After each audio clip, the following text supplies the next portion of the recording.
जय Hind defence lovers. आज की टॉप हेडलाइंस कुछ इस प्रकार है। डीएसी ने इंडियन आर्म फोर्सेस के लिए 8,357 करोड़ रुपए तक की कीमत वाले अलग अलग मिलिट्री इक्विपमेंट की खरीद को दी मंजूरी। एक्सीडेंटल मिसाइल फायरिंग वाले इंसिडेंट की शुरुआती जांच में इंडियन एयरफोर्स के ग्रुप कैप्टन रैंक के ऑफिसर पर उठ रहे हैं सवाल। आज भारत ने सफलतापूर्वक एक्सटेंडेड रेंज वाली ब्रह्मोस मिसाइल का किया परीक्षण। यूक्रेन में मानवीय सहायता पहुंचाने के लिए टॉप यूएस लॉ मेकर्स ने भारत, यूएई और ब्राजील के पायलट्स को हायर करने के लिए कहा। और पाकिस्तान में हुई ओआईसी के फॉरेन मिनिस्टर्स की मीटिंग में सभी ने किया एक दूसरे का पूरा मनोरंजन।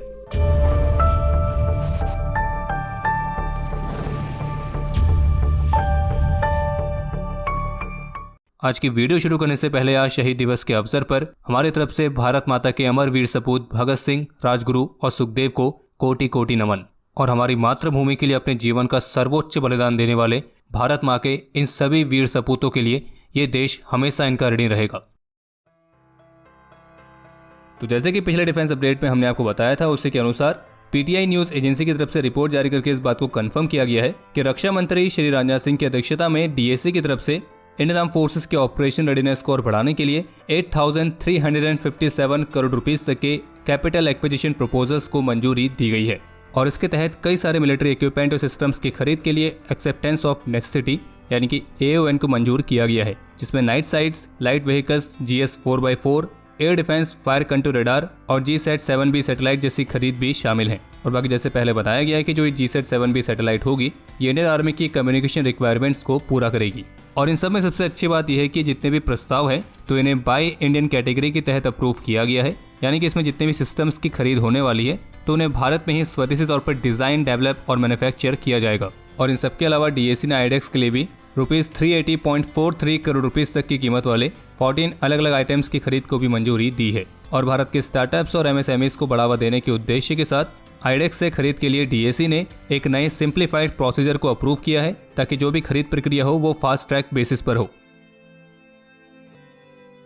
अभी जो 9 मार्च को भारत की एक मिसाइल एक्सीडेंटली लॉन्च होकर पाकिस्तान में चली गई थी, तो अब इस मामले पर ANI न्यूज एजेंसी की तरफ से एक रिपोर्ट जारी की गई है, जिसमें गवर्नमेंट सोर्सेज के हवाले से बताया गया है कि इस एक्सीडेंटल फायरिंग वाले इंसिडेंट की जो जांच चल रही है, तो अभी तक इस जांच में जो भी चीजें सामने आई हैं तो उनके मुताबिक इस इंसिडेंट के लिए इंडियन एयरफोर्स के एक ग्रुप कैप्टन रैंक के ऑफिसर पर आरोप लग रहे हैं। हालांकि ANI की रिपोर्ट में सोर्सेज के हवाले से बताया गया है कि फिलहाल अभी जो ये जांच है ये पूरी नहीं हुई है, लेकिन फिलहाल अभी ऊपर से देखने पर ग्रुप कैप्टन रैंक के ऑफिसर को दोषी माना जा रहा है।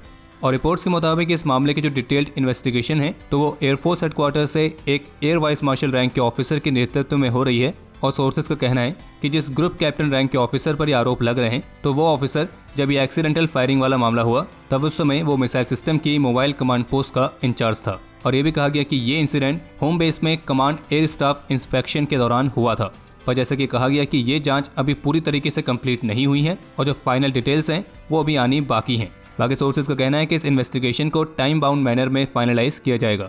इसके अलावा एक अपडेट यह है जिसमें कल मंगलवार को अमेरिका के करीब 20 टॉप लॉ मेकर्स के ग्रुप ने यूएस प्रेसिडेंट जो बाइडेन को आग्रह किया है कि वे यूक्रेन में मानवीय सहायता पहुंचाने के लिए भारत, ब्राजील, इजिप्ट और यूएई जैसी कंट्रीज से पायलट्स को हायर करें, क्योंकि रशिया इन कंट्रीज को अपना दुश्मन नहीं मानता है। और जबकि यूएस इंटेलिजेंस ने इस बात की चेतावनी जारी करी है कि यूक्रेन की राजधानी कीव में कुछ ही दिनों में खाना और पानी दोनों ही खत्म होने वाले हैं। और इसलिए यूएस लॉ मेकर्स का कहना है कि यूक्रेन तक मानवीय सहायता पहुंचाने के लिए उन देशों को अमेरिका अप्रोच करे जो देश रशिया के दुश्मन नहीं हैं। और यूएस लॉ मेकर्स का यह भी कहना था कि यूक्रेन में जहां पर भी संभव हो वहां पे जान बचाना अमेरिका की नैतिक जिम्मेदारी है। लेकिन ये बड़े कमाल की बात है, अमेरिका यूक्रेन की मिलिट्री के लिए बड़े बड़े घातक हथियारों के रूप में सैन्य सहायता तो भेज पा रहा है, लेकिन मानवीय सहायता नहीं भेज पा रहा है।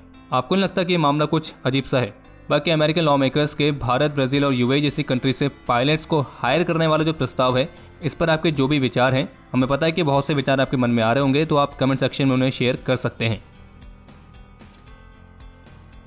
आज अंडमान एंड निकोबार आइलैंड से भारत की एक्सटेंडेड रेंज वाली ब्रह्मोस सुपरसोनिक क्रूज मिसाइल को सफलतापूर्वक टेस्ट किया गया है। और ऑफिशियल्स का कहना है कि इस टेस्ट के दौरान इस मिसाइल ने अपने टारगेट को पिन पॉइंट एक्यूरेसी के साथ डिस्ट्रॉय किया है।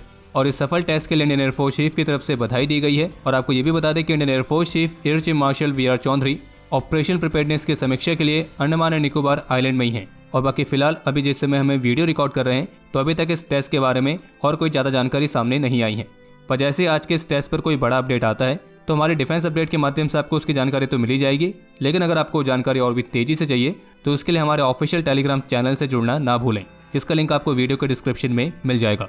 और बाकी अब कमेंट सेक्शन में कोई नहीं लिखेगा कि भारत तो 9 मार्च को भी टेस्ट कर चुका है। इसके अलावा एक अपडेट यह है कि आज तमिलनाडु में स्थित Indian naval air station INS परंडु में स्वदेशी तौर पर बनाए गए 2 एडवांस लाइट हेलीकॉप्टर्स को औपचारिक रूप से इंडक्ट किया गया है। और आज इन हेलीकॉप्टर्स की इंडक्शन सेरेमनी के दौरान ईस्टर्न नेवल कमांड के flag officer commanding in chief vice admiral Vishwajeet Dasgupta मुख्य अतिथि के तौर पर मौजूद थे। बाकी इन सबके अलावा एक अपडेट यह है कि नई दिल्ली में हाई सिक्योरिटी अलर्ट को जारी किया गया है, क्योंकि सोर्सेज के मुताबिक उत्तर प्रदेश पुलिस को राजधानी नई दिल्ली में कुछ संभावित आतंकी हमलों के इनपुट्स मिले थे और इन इनपुट्स के बाद से ही राजधानी में हाई सिक्योरिटी अलर्ट जारी किया गया है। जैसे कि पिछले डिफेंस अपडेट में हमने आपको पाकिस्तान में हुई OIC यानी कि organisation of Islamic cooperation countries के फॉरेन मिनिस्टर्स की मीटिंग के बारे में बताया था। हालांकि हमने इसके बारे में ज़्यादा डिटेल में कवर नहीं किया था, लेकिन हमें ये नहीं बताता कि पाकिस्तान में जो OIC मीटिंग हुई है तो इसमें शामिल सभी मेंबर्स ने एक दूसरे का पूरी तरीके से मनोरंजन किया है। और इस मीटिंग के दौरान जिस तरह की बातें हुई हैं उनको सुनने के बाद तो आप यही कहेंगे कि ये एक अच्छे खासे कॉमेडी शो को भी फील कर सकते हैं। चलिए आपको और इंतजार नहीं कराते हो, सीधे मुद्दे पर आते हैं। तो सबसे पहले तो इस OIC मीटिंग की खास बात यह थी कि इसमें पहली बार चाइना के विदेश मंत्री भी शामिल हुए थे और चाइना के विदेश मंत्री ने पाकिस्तान को इस बात का आश्वासन दिलाया है कि जो चाइना है वो पाकिस्तान की संप्रभुता और क्षेत्रीय अखंडता को डिफेंड करने के लिए उसके साथ मजबूती से खड़ा है। और फिर इससे कोई फर्क नहीं पड़ता है कि इससे अंतर्राष्ट्रीय स्तर पर या फिर दोनों कंट्रीज के बीच क्या बदलाव आते हैं। और उनका कहना था कि चाइना पाकिस्तान की तरफ उनकी फ्रेंडली पॉलिसी के साथ स्टिक है। और जहाँ तक हमें लगता है कि चाइना की तरफ से पाकिस्तान को इस तरह का आश्वासन खास करके शायद इसलिए दिया गया हो क्योंकि जैसे कि अभी हाल ही में भारत के टॉप ऑफिशियल्स की तरफ से कई बार ऐसे स्टेटमेंट देखने को मिली थी जिसमें क्लियर किया गया था कि भारत POK को वापस लेने के लिए भी प्रतिबद्ध है और समय आने पर उसे वापस ले लिया जाएगा। तो हो सकता है कि चाइना इस तरह के आश्वासन के साथ बस पाकिस्तान को दिलासा दे रहा हो कि भाई तुम टेंशन मत लो, हम तुम्हारे साथ खड़े हैं। बस पाकिस्तान को इतना ध्यान रखने की जरूरत है कि रशियन इन्वेजन से पहले यूक्रेन के साथ भी बहुत सारे बड़े बड़े सुपर पावर कंट्रीज खड़ी थी और अब अभी की स्थिति क्या है तो वो तो आपको पता ही है। और वैसे भी वो कहते हैं ना कि everyone is a gangster until, आगे तो आपको पता ही है। खैर चाइना ने तो इस मीटिंग में मनोरंजन के मामले में अपना पूरा योगदान दिया। और आपको एक इंटरेस्टिंग बात और बताते हैं कि इस मीटिंग के दौरान जहां चाइना की तरफ से एक तरफ पाकिस्तान को आश्वासन दिया गया कि भाई तुम टेंशन मत लो, हम तुम्हारे साथ खड़े हैं बिल्कुल मजबूती से चाहे कुछ हो जाए, तो वहीं इसी मीटिंग में पाकिस्तान के प्रधानमंत्री और उनके विदेश मंत्री ने कश्मीर में मुस्लिम्स के ह्यूमन राइट पर तो बहुत सारी बातें करी, लेकिन पाकिस्तान के लीडर्स ने इस मीटिंग में चाइना द्वारा काफी समय से उइगर मुस्लिम्स पर किए जाने वाले अत्याचार को बिल्कुल सिरे से नकार दिया।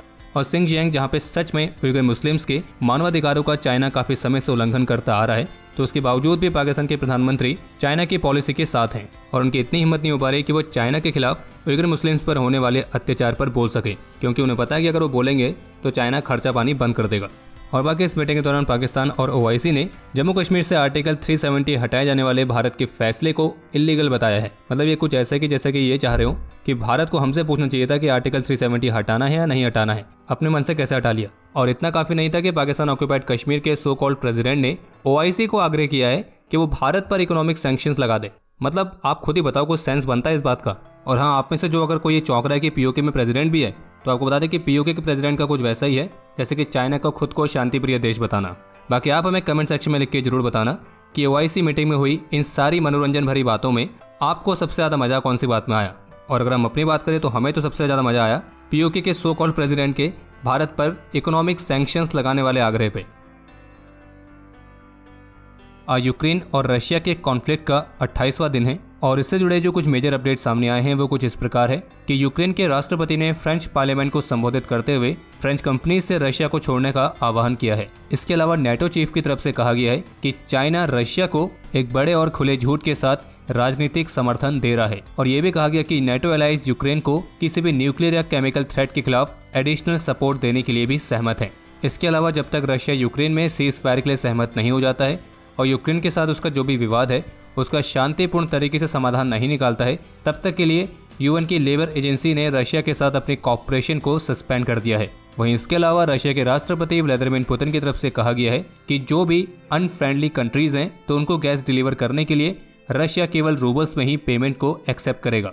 वहीं रशियन इन्वॉय की तरफ से ये भी बताया गया है कि रशियन राष्ट्रपति द्वारा इस साल के अंत में इंडोनेशिया में आयोजित होने वाली G20 समिट में शामिल होने की योजना है। और इसके साथ रशियन इन्वॉय ने उन सुझावों को भी खारिज किया है जिसमें यह कहा गया था कि रशिया द्वारा यूक्रेन पर हमला करने के लिए उसे G20 ग्रुप से बाहर रखा जा सकता है। इसके अलावा यूक्रेन नेगोशिएटर्स का कहना है कि रशिया के साथ इस पूरे कॉन्फ्लिक्ट को खत्म करने के लिए जो बातचीत चल रही है वो बहुत मुश्किल होती जा रही है और उसे कई कठिनाइयों का सामना करना पड़ रहा है। इन सबके अलावा जैसा कि अभी हाल ही में US प्रेसिडेंट जो बाइडेन ने रशिया यूक्रेन मामले पर भारत की जो पोजीशन है उसको लेकर कहा था कि क्वाड मेंबर्स में भारत एक एक्सेप्शन है और भारत की पोजीशन इस मामले पर थोड़ी बहुत अस्थिर है।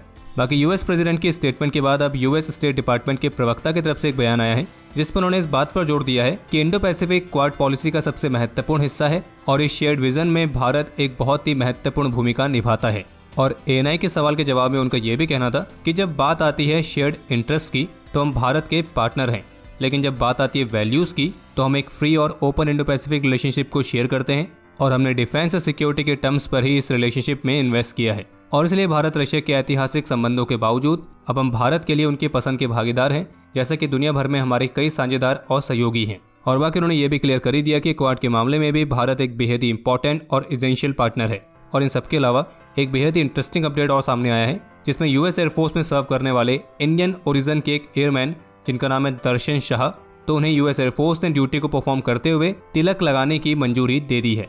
और ये कुछ ऐसा है जैसा आज से पहले कभी भी किसी ने नहीं सुना था। सुनने की बात तो दूर है, कोई सोच भी नहीं सकता था कि ऐसी चीजें कभी संभव हो भी सकती हैं। बाकी अब समय है आज के इतिहास का, तो आपको बता दें कि आज के दिन 2002 में अपने अदम्य साहस और वीरता का परिचय देते हुए कैप्टन अनिर्बान बंदोपाध्याय वीर गति को प्राप्त हुए थे और उनकी वीरता के लिए उन्हें मरणोपरांत सेना मेडल से सम्मानित किया गया था। आज के दिन 1999 में सीआरपीएफ के हेड कांस्टेबल पदम सिंह नेगी ने भी अपने जीवन का सर्वोच्च बलिदान दिया था। और जबकि आज के दिन 2019 में 4 ग्रेनेडियर्स के ग्रेनेडियर हरिबकार ने भी अपने जीवन का सर्वोच्च बलिदान दिया था। और अब समय है आज के टॉप 3 कमेंट्स का, जो ये रहे आपकी स्क्रीन पर।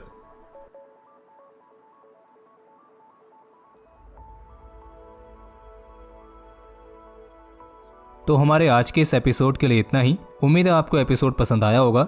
अगर पसंद आया तो वीडियो को लाइक जरूर करें, ज़्यादा से ज़्यादा शेयर करें।